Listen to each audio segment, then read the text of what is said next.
puts in over clear.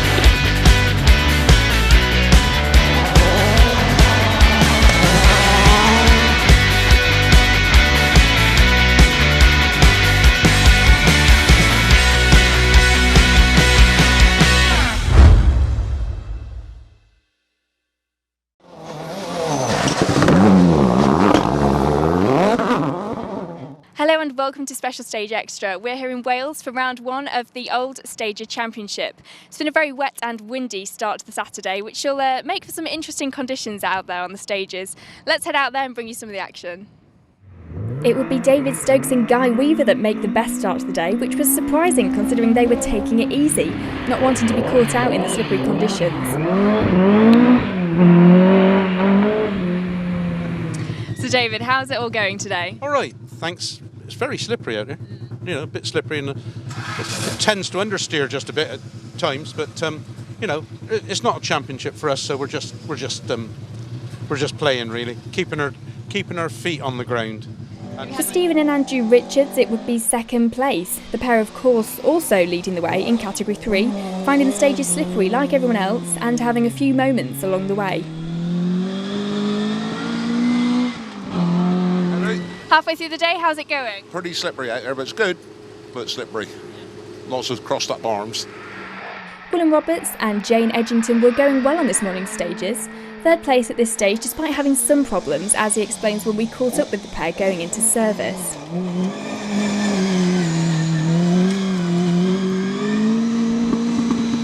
You look to be having a few issues on your local event. What's going on? Outside my entrance to the farm, the back wheel came off. Again. Front one last rally, and now it's the front one. In mind, it'll get to service now, so. Sort it out in service. Hopefully. Ian Roberts and Rob Gillam have a clean and tidy run this morning to lie in fourth place for now. Second in the category behind Stokes and just 7 seconds behind Roberts ahead for the podium places.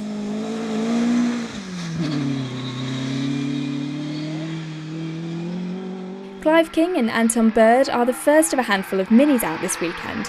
A small problem with their misfire on the second stage wasn't helping the times, but that was cured after the stage and the pair were back at full speed for stage 3.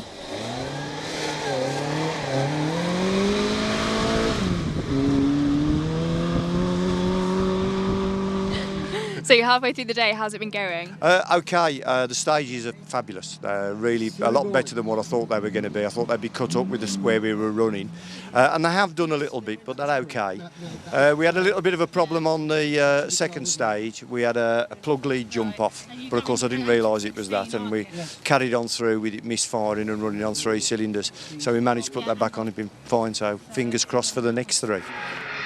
Andrew O'Hanlon and James Crook were the next of the minis in 6th place, 46 seconds behind the leading mini, and like King, the pair were happy that the stages were holding up to them running at the back. Even so, raising the suspension would be the talk of the service area.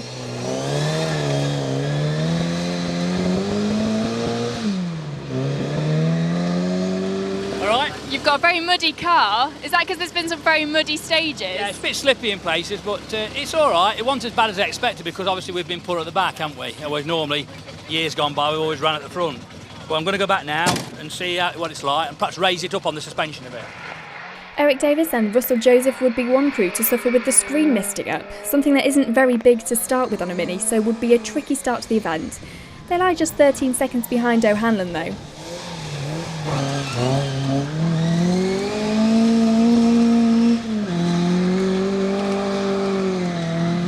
Have you been having some fun in the mud today? Yeah, a lot of fun in the mud.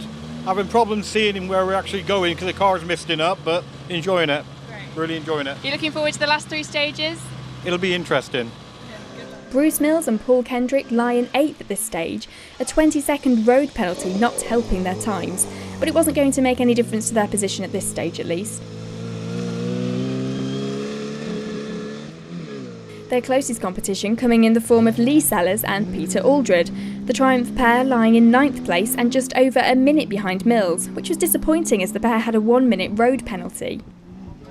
And rounding out the top 10 at this stage were Shane Gamble and Johnny Evans, the final mini pair on our results and lying just a minute back from Sellers ahead. Sadly, it will be an early end for Stuart and Jack Anderson as they go off the road on stage 3 and end up in a ditch. And we would also lose Jeff Taylor and Steve Greenhill when the drive shaft failed early in stage 1. So midway through the event, and the results look like this.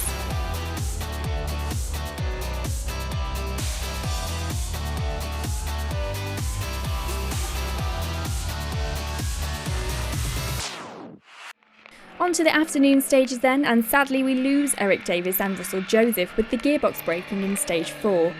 And unfortunately it would be the end for previous third place Gwilym Roberts and Jade Edgington as they retire in stage 5. So on to the finishes, and it will be 8th for Shane Gamble and Johnny Evans, rounding out the minis just over a minute back in that place. And in 7th place, just ahead of Gamble, were Lee Sellers and Peter Aldred, the pair having a good run to take a class win this weekend in the Triumph.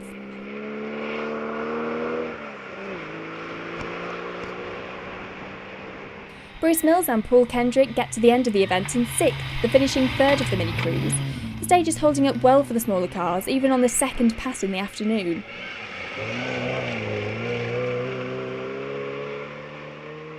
Andrew O'Hanlon and James Crook have a good run at round 1 to take 5th place overall and 2nd in the class. But taking the class win and leading the mini-cruise home would be Clive King and Anton Bird, the pair leading the way from the start and taking that win by almost 2 minutes at the end of the event.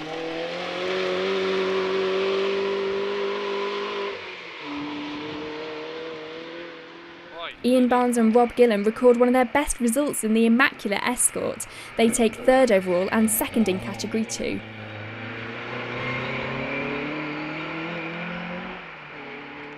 And it will be a Category 3 win here at round 1 of the championship for Stephen and Andrew Richards. A good weekend for the pair, bringing the car home in one piece and in 2nd place overall as well.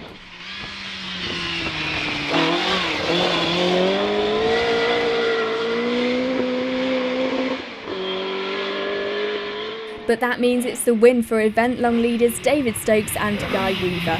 Overall victory here at round 1 and the Category 2 win for the current British Historic Champions. So before we chat to David, here's a reminder of the overall results here at round 1.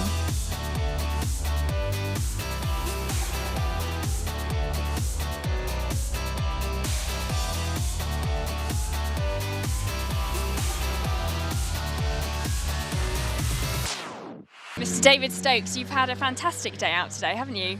Yeah, it's been very good. We've had a clean run, no problems. I've done the whole rally on one pair of tyres on the back as well, which just shows it isn't that rough. It just proves that, you know, it's okay. Lovely stages. Is that because you did a lot of sliding around this morning instead of actually driving? Yeah, a little bit of sliding. It was quite slippery, but it was, you know, very, very nice. They're classic stages, aren't they? You know, they're the stages that we all want to drive, you know, and they've been classic for the last 40 years. Brilliant. So you've enjoyed yourself today? Oh, thoroughly. Yeah, absolutely great. Yeah. Be back next year. So Stephen, it's a category win for you today. How does it feel? Shocked, really. We ain't had the best of days. A pretty poor day, really. So we're shocked. So I don't know what happened to the rest of them, but you know, that's the way that goes sometimes, isn't it? Cookie crumbles that way. What were the conditions like this morning? Slippery. Yeah, it's still slippery this afternoon, but yeah, it was a good day out, but not our best days. No. Well, category win. Yeah, so. Category win, but not on the best of days. Well, congratulations anyway. Yeah, thanks very much indeed. Cheers. So Clive, it's a category win for you today. It must have been a good one. It's been fabulous. We've really enjoyed the rally. First time Anton and myself have sat by each other. We've gelled, we've had a great day.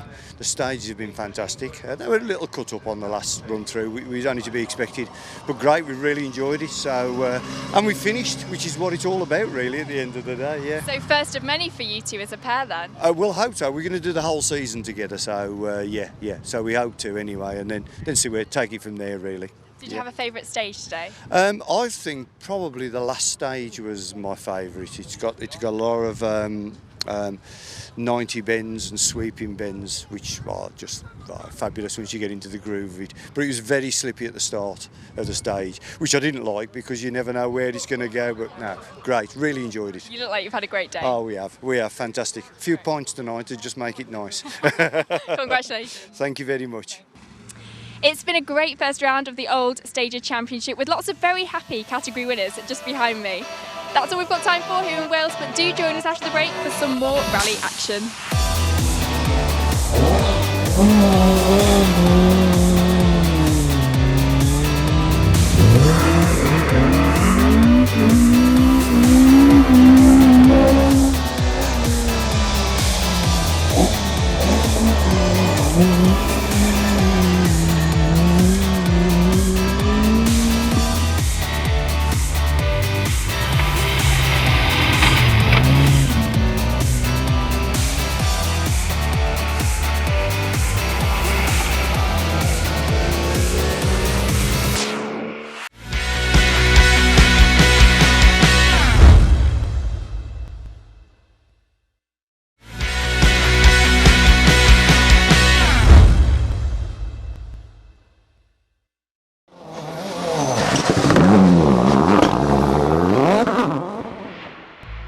As well as round one of the Old Stager Championship, Rally North Wales played host to a good mix of modern and historic cars, making the event's successful return after 2 years of not running.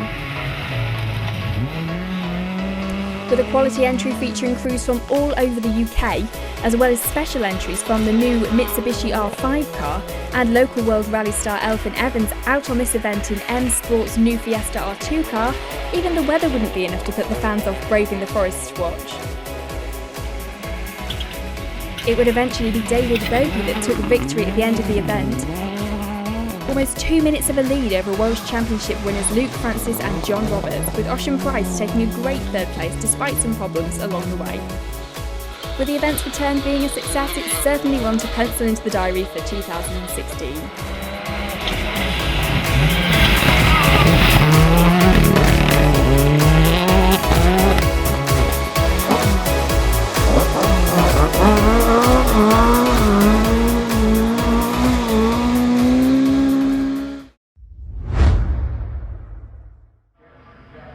The TJS Self-Drive Alan Healy Memorial Rally returned to Cadwell Park at the end of March, and keen not to repeat the last-minute disappointment of this event last year will be David and Alice Tin, returning to try and take the victory they missed out on last year, and going well so far with the rally lead.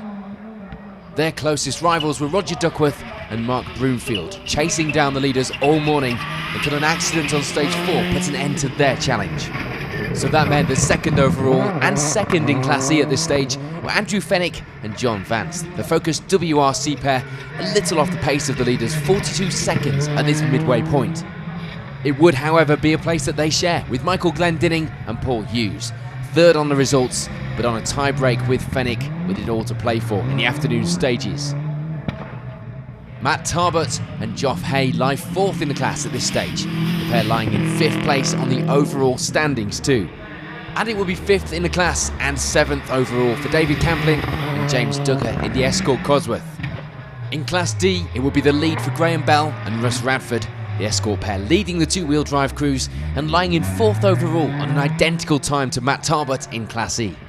For Andrew Bayliss and Chris Sharp-Simkis, it will be second in the class, just over half a minute back in that position and lying just outside the top 10 in the overall leaderboard.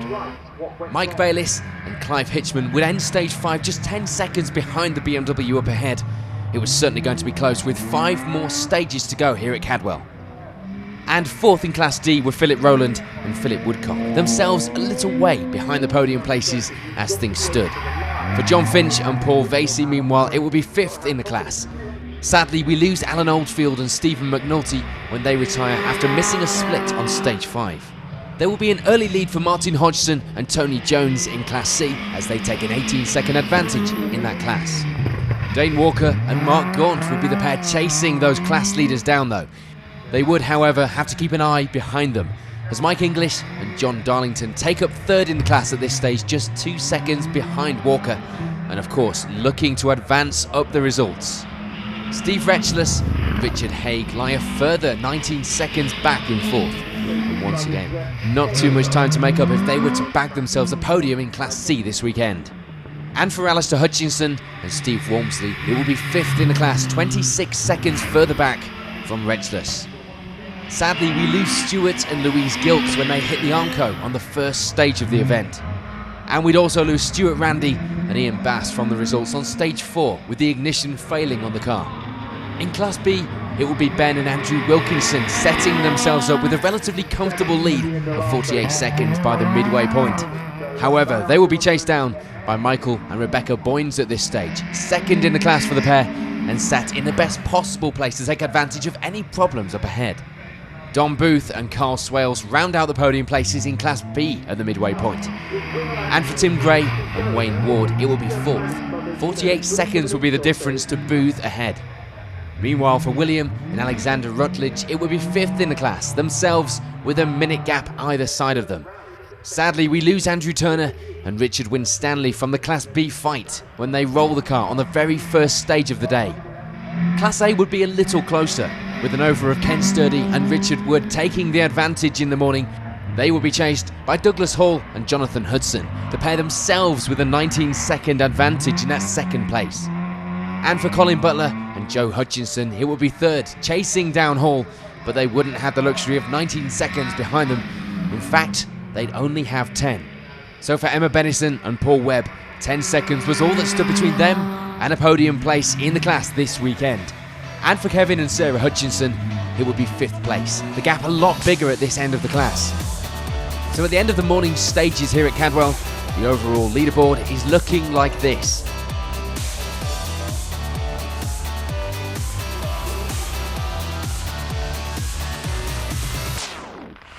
On to the afternoon then, and the final results. And as predicted here in Lincolnshire, it will be fifth in Class A for Kevin and Sarah Hutchinson. For Emma Bennison and Paul Webb, it will be no change either. They end the event fourth in Class A.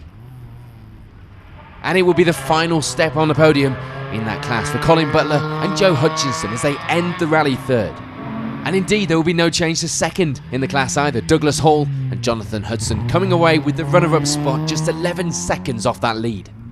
The lead, of course, along with the victory, still in the hands of eventual class winners Ken Sturdy and Richard Wood. The pair's advantage a small one, but a class victory nonetheless. There wasn't going to be much change in Class B. With quite big gaps in the times, it would still be fifth place for William and Alexandra Rutledge.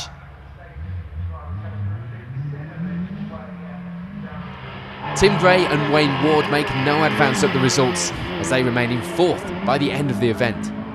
And the final step on the podium in Class B would go to Don Booth and Carl Swales, almost 3 minutes separating the top three in the class. Meanwhile, Michael and Rebecca Boynes come out with the runner-up spot, just over a minute behind the class winners. And those class winners will be Ben and Andrew Wilkinson, the lead they'd held since this morning, and a great class victory for the pair. Unfortunately, it's attrition in Class C. We lose Peter and Joe Chapman as they crash out on stage 8. For Peter Gunson and Johnny Haynes, it will be fifth in the class at the finish. They move up the results as the day goes on. No change though for Steve Retchless and Richard Hagan fourth as they finish in the place that they'd held from these morning stages. It will be a great finish for Alistair Hutchinson and Steve Walmsley as they move up the results from fifth into third place in class at the end of the rally. No change at the top though, with second place still going to Dane Walker and Mark Gaunt. They slip down a little on times, but hold that place to the finish. And that does mean it's a win for event-long Class C leaders Martin Hodgson and Tony Jones. The Escort pair taking a great fourth overall in the event too. We'd see a little change in Class D, as we see Gary Carver and Michael Rust move up the results to take fifth in the class at the end of the rally. John Finch and Paul Vasey also gain a place in the afternoon stages to take fourth in class.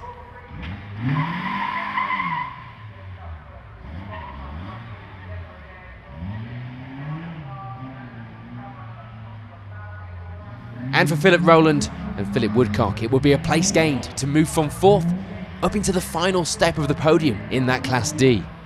The reason for this movement would be the loss of Andrew Bayliss and Chris Sharp-Simkis, the prop shaft bearing breaking on stage 9, which means that it's also a step up to second in the class for Mike Bayliss and Clive Hitchman, the pair happy to gain that position after a close battle all day long. But beating the BMW dominated class to win this weekend on top were Graham Bell and Russ Radford, the Escort pair taking class victory and taking 6th in the main results. On to Class C, and it will be 5th in the class for David Camplin and James Ducker. No change for the pair from this morning's times.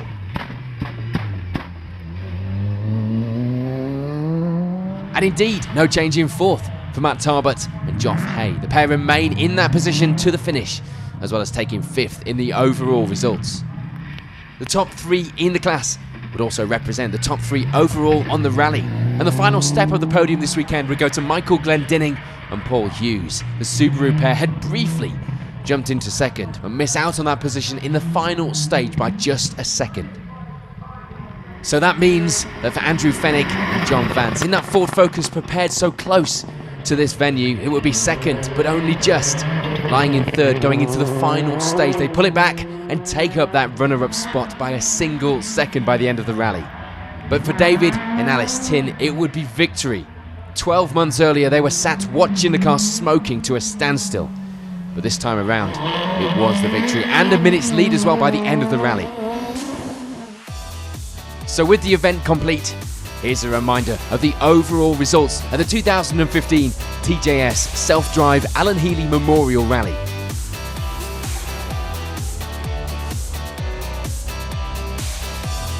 That's all we've got time for on this episode of Special Stage Extra. So glad you could join us. Make sure you tune in next time for the first round of the BTRDA Mixed Surface Challenge in Somerset.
Five right flat in and 6 right continued over clear.